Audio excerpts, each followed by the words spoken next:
Hello guys, welcome back to your YouTube channel SK study. और मैं हूं आपका एजुकेटर। कौन? शिवम यार। भूल जाते हो यार, भाई डेली डेली आपको याद दिलाना पड़ता है। आज गुरुदेव क्या करेंगे आप? ऐसा क्या आप बवाल मचाएंगे? तो आज हम जो बवाल करने वाले हैं ना, वो जीवन परिचय का करेंगे यार।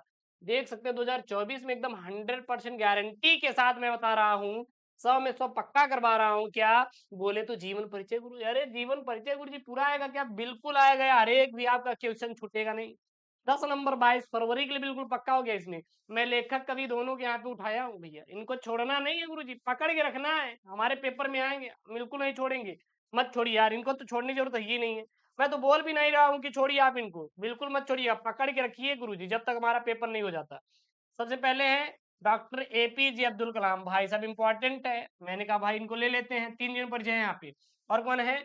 डॉक्टर हजारी प्रसाद द्विवेदी, बिल्कुल गुरुजी। अच्छा ये वो आएंगे? हाँ गुरुदेव बिल्कुल आएंगे। अरे यार चलिए, अगला यहाँ पे जयशंकर प्रसाद, गुरुजी ये वही का? हाँ यार ये भी आएंगे। अरे गुरुजी कितने नंबर के आएंगे? देखिएगा, एक लेखक होते हैं, एक कौन होते? लेखक होते हैं, और दूसरे होते हैं कवि। अरे एग्जामिनर चाचा गुरुजी लेखक कवि दोनों को देंगे क्या? और क्या? चाचा से डेली बात होती है, चाचा अपने बगल के हैं। हाँ ठीक है ना। 5 अंकों का एकदम एग्जामिनर की खोपड़ी में छेद करना है इस बार। 10 नंबर का चाचा देंगे, 10 नंबर का चाचा देंगे। तो चाचा से बोलिए ना कि चाचा यही दे दीजिएगा। चाचा से बात हुई थी एग्जामिनर चाचा से, तो चाचा ने बोला कि जब भैया यही जाके बच्चों को पढ़ा दीजिए, यही मैं दूंगा, यही मैं दूंगा, यही पढ़ा दीजिए। तो देखते हैं सबसे पहले किसका जीवन परिचय। डॉक्टर एपीजे अब्दुल कलाम का साहित्यिक परिचय बोलो करेजा, या फिर बोलिए आप इनका जीवन परिचय। ठीक है ना? बिल्कुल। गुरु जी साहित्यिक परिचय बोले या जीवन परिचय एक ही है क्या? बिल्कुल यार एक ही है, बिल्कुल एक ही है। गुरु जी कितने नंबर का? 5 अंक का। 5 अंक का एकदम आएगा यार, आएगा। मैं एकदम सब पढ़ा दूंगा, एकदम चिंता मत करिएगा। देखिएगा, सबसे पहले इनका साहित्यिक परिचय हेडिंग डालेंगे। क्या डालेंगे? साहित्यिक परिचय किसका? डॉक्टर एपीजे अब्दुल कलाम का। साहित्यिक परिचय आप लोग हेडिंग डाल लेंगे। चलिए गुरुजी, हम साहित्यिक परिचय इनका हेडिंग डाल लेते हैं। डाल लिए गुरुजी। अब क्या लिखेंगे? अरे भैया इनका ब्यौरा लिखना है।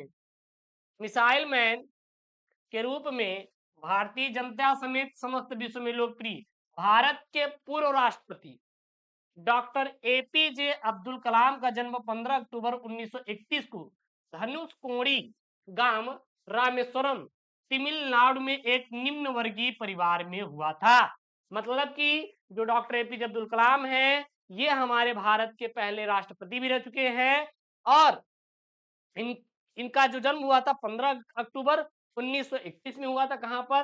तमिलनाडु के धनुषकोडी, कोड़ी धनुषकोडी रामेश्वरम नामक गांव में हुआ था। ठीक है। इनका नाम क्या sir? Doctor APJ Abdul Kalam. गुरु डॉक्टर एपीजे अब्दुल कलाम का पूरा नाम Abul Pakir Jainulabdeen Abdul Kalam. Abul Pakir Jainulabdeen Abdul Kalam, AP doctor APJ Abdul का पूरा नाम है। ठीक है ना।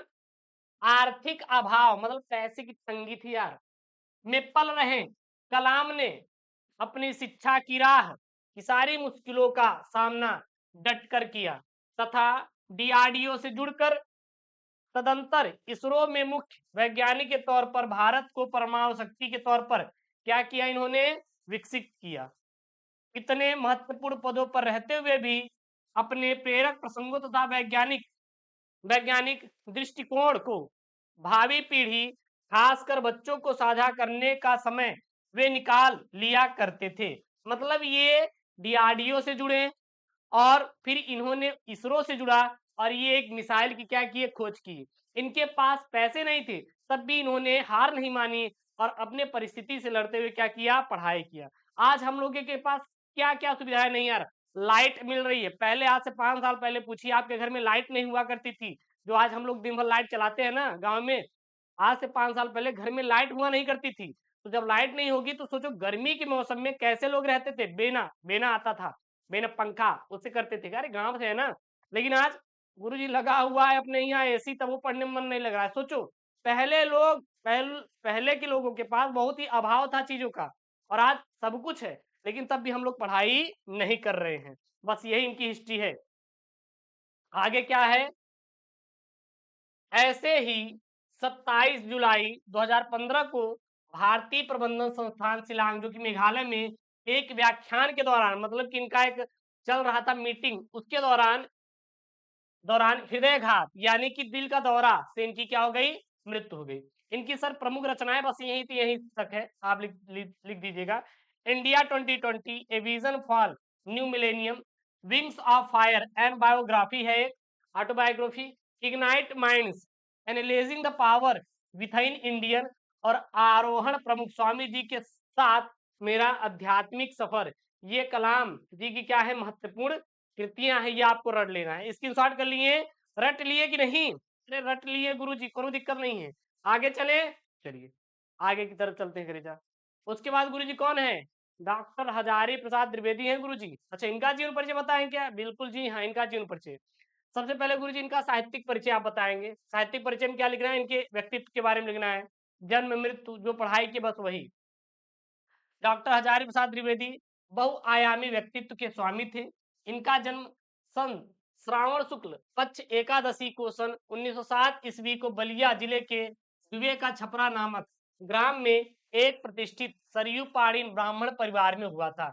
गुरुजी इनका जन्म कब हुआ था? इनका जन्म 1907 ईस्वी में बलिया जिले के दुबे का छपरा नामक यानी यूपी में हुआ था।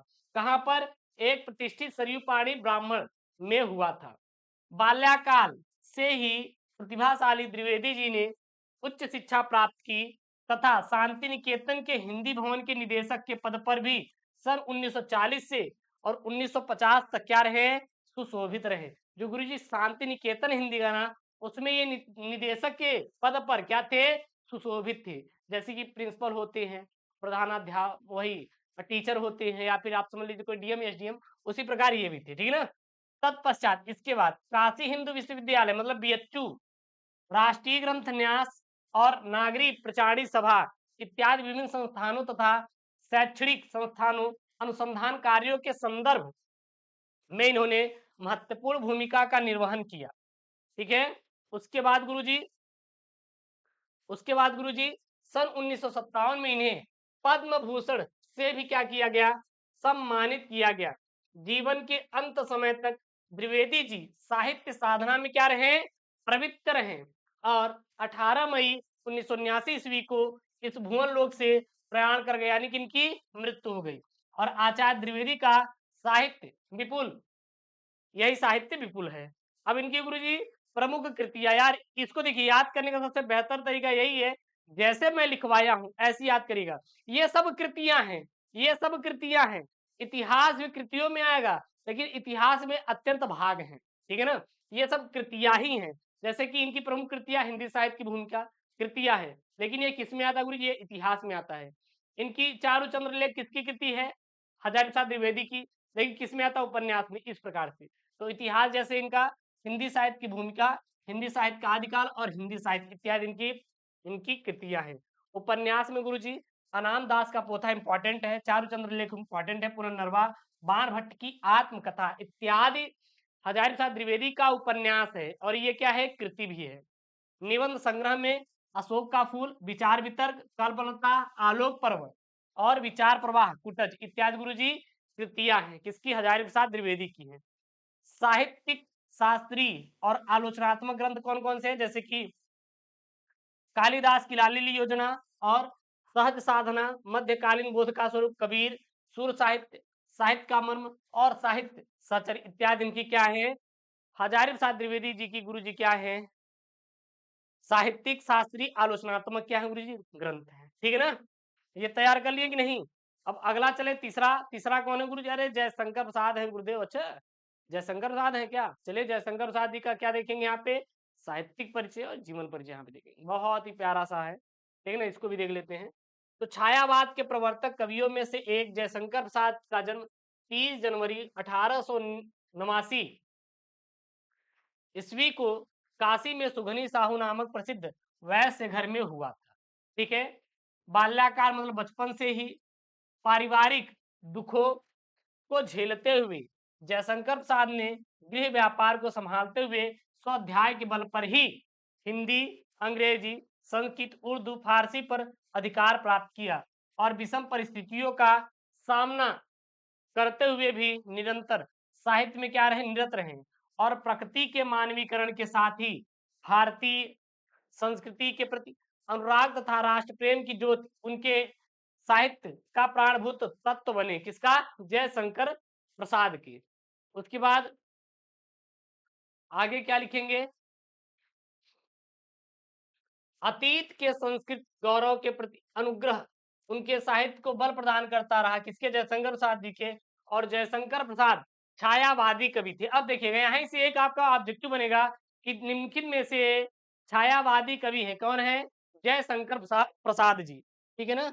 उसके बाद यहाँ पे है आपका प्रेम और सौंदर्य इनके काव्य का प्रधान विषय है। मानवीय संवेदना उसका प्राण है। प्रकृति को सचेतन अनुभव करते हुए उसके पीछे परम सत्या का आभास कवि ने सर्वस्व किया है। यही रहस्यवाद है। प्रसाद का रहस्यवाद साधनात्मक नहीं है और वह भाव सौंदर्य से संचालित प्रकृति का रहस्यवाद है। अनुभूत की तीव्र वेदना, कल्पना, प्रवणता आदि प्रसाद की काव्य की अन्य विशेषताएं हैं। वस्तुतः प्रसाद जी का साहित्य अनंत वैभव संपन्न है और 14 जनवरी 1937 में इनकी क्या हो गई? मृत्यु हो गई। ठीक है? अब इसमें लिखेंगे इनकी प्रमुख कृतियां कौन कौन सी है? जैसे चित्राधार है, लहर है, आंसू है, झरना है, कामायनी है, लाजश्री है, विशाखा है, जनमेजय का नाग यज्ञ है और अजात चंद्रगुप्त, स्कंदगुप्त, ध्रुव स्वामिनी, पुरस्कार, तितली, कंकाल इत्यादि गुरु जी क्या है इनकी प्रमुख कृतियां हैं। तो यहाँ पे आपका 22 फरवरी हिंदी के लिए 3 सबसे महत्वपूर्ण वाला जीवन परिचय, आप इन सभी जीवन परिचय को तैयार करके चले जाएंगे तो 10 नंबर आपका बिल्कुल फिक्स है, इससे बाहर आने वाला नहीं है। इन तीनों जीवन परिचय को तैयार कर लीजिए। अगर आपको लगता है तो एक्स्ट्रा में महादेव वर्मा का तैयार कर लीजिए, हरियोध जी का तैयार कर लीजिए अगर आपको लगता है तो। ठीक है ना? देखिए इतने से काम आपका हो जाएगा। तो इसी वीडियो के लिए आप लोग को चैनल को सब्सक्राइब करिए। प्लीज यार वीडियो को लाइक कर दीजिए। मिलते हैं नेक्स्ट वीडियो में दोस्तों। Thank you. Jai Hind. Take care. Bye bye.